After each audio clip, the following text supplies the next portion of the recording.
So you can see here where I cut out the old rotten and warped floorboards that were underneath the sink. It looks like the sink has been leaking for a very long time, the sink drain. And that's because they had tried to fix it at some point by just smearing a ton of, I can't tell if this is, I think it might be roofing tar. They smeared all over the plumbing where it was leaking, but it didn't really seal it. It just, yeah, it didn't really fix anything.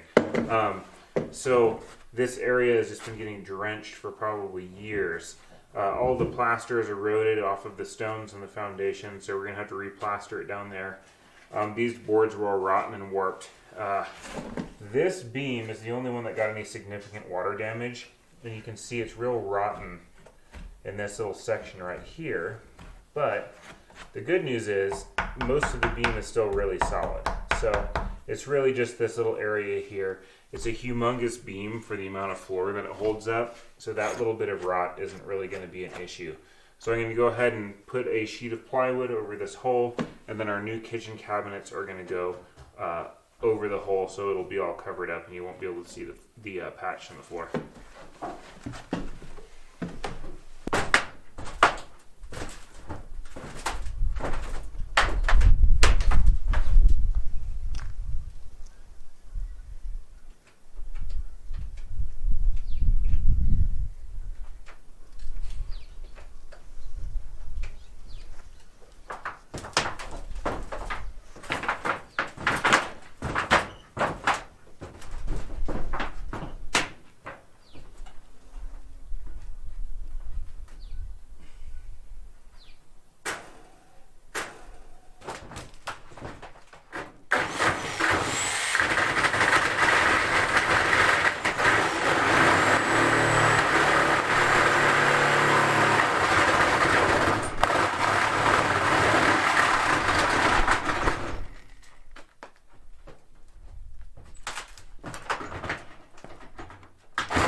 Can you stop for a sec?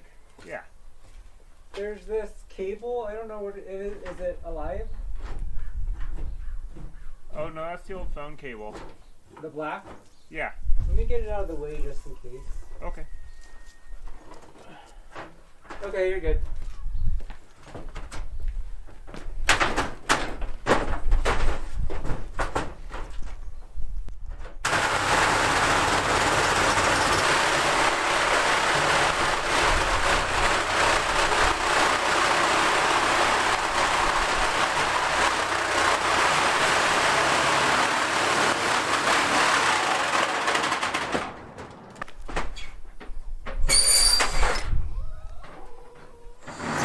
What's up, Kuma?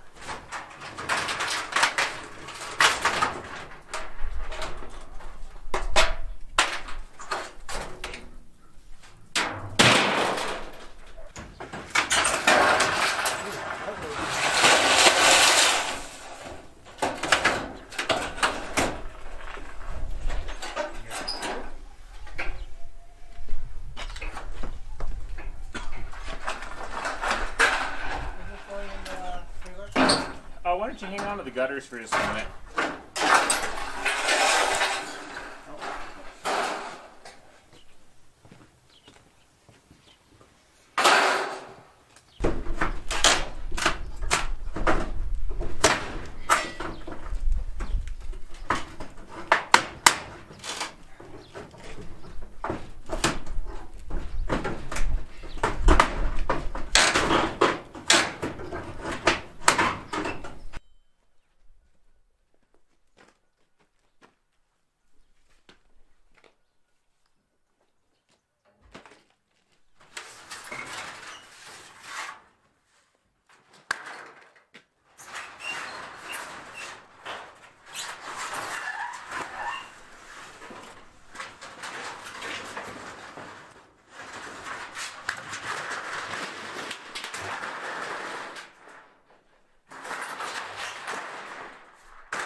wasn't our intention to do any demo work on the exterior of the house yet, but we've been working mostly in the main room of the house, and it's really dark in there because they'd added like 12 or 13 feet of porches over the front of the house, so it's just like a cave in there. So we decided, it was really nice today, so we decided to go ahead and tear off the porch that they'd added in the 70s or 80s. It doesn't look great, but in the springtime we're going to be tearing off this whole section of the house, and then we'll be tearing this little room out because that was another addition, and then the porch will run from the corner of the general store all the way to the end of the house. So where the edge of the roof is now, that's basically where the original edge of the porch was, and that's how we're going to restore it. But it's a lot nicer and brighter inside now.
So this kind of gives you an idea of how the floor structure in the house is built.